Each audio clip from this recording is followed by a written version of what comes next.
ഇടയിൽ നിൽക്കുന്ന ഒരു കൊമ്പന്റെ ഫീലാണ് എനിക്കിപ്പോ തോന്നുന്നത്. എനിവേ, എന്തായാലും വളരെ സന്തോഷം. തിരുവനന്തപുരത്ത് ഇത്രയും അധികം CSMനെ മനസ്സിൽ ആവാഹിച്ച ലീഡേഴ്സിനെ ആദ്യമായിട്ട് ഒരു ബിഗ് സല്യൂട്ട് ഞാൻ തരികയാണ്.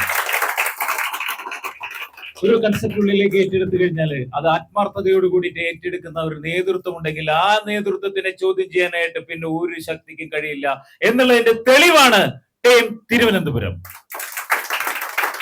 അത് മാത്രമല്ല, ഇതിൽ വന്നിരിക്കുന്നവരെല്ലാവരും ഒരു നിലയ്ക്ക് അല്ലെങ്കിൽ മറ്റൊരു നിലയ്ക്ക് അച്ചീവേഴ്സ് ആണ്.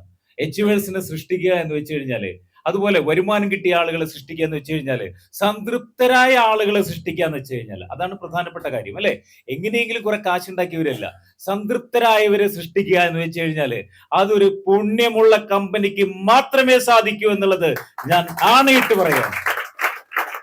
നമ്മള് ഇതിനു മുമ്പ് പല പ്രസ്ഥാനങ്ങളും കണ്ടിരിക്കും. പക്ഷേ ആ പ്രസ്ഥാനങ്ങളിലെല്ലാം അവരെല്ലാം പറയുന്ന ഒരു കാര്യം, ഇഷ്ടംപോലെ കാശ് കിട്ടും, നിങ്ങളുടെ ജീവിതം അതാണ് ഇതാണെന്നൊക്കെ പറയുകയാണെങ്കിൽ അതിനോടൊപ്പം തന്നെ ഇവിടെ നമുക്ക് പണം കിട്ടും, അത് വേറെ കാര്യം. പക്ഷെ അതിനോടൊപ്പം തന്നെ ഒരുപാട് ആളുകളുടെ കുടുംബത്തിൽ സംതൃപ്തിയും സ്നേഹവും ഐശ്വര്യവും നിറയ്ക്കാൻ കഴിയുന്ന, ആരോഗ്യവും നിറയ്ക്കാൻ കഴിയുന്ന പ്രോഡക്റ്റുകളുടെ ശൃംഖലയുമായ ഒരു കമ്പനി ഉണ്ടെങ്കിൽ ആ കമ്പനിയാണ് CSM, കമ്മ്യൂണിറ്റി സോഷ്യൽ മാർക്കറ്റിംഗ്.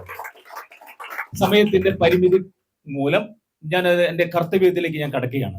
എന്റെ കർത്തവ്യം മറ്റൊന്നുമല്ല, നേരത്തെ പറഞ്ഞു, ഇനി വെട്ടിമരുന്നിന് തീ കൊളുത്താൻ പോവുകയാണ്, അല്ലേ? തീ കൊളുത്തണ്ടേ? റെഡി അല്ലേ? എല്ലാവരും അതിന് തയ്യാറായിരിക്കല്ലേ? ആദ്യമായിട്ട് നമ്മൾ സ്വന്തമായിട്ട്, നമ്മൾ കാറില്ലാത്ത സമയത്ത് നമ്മൾ എന്ത് ചെയ്യും?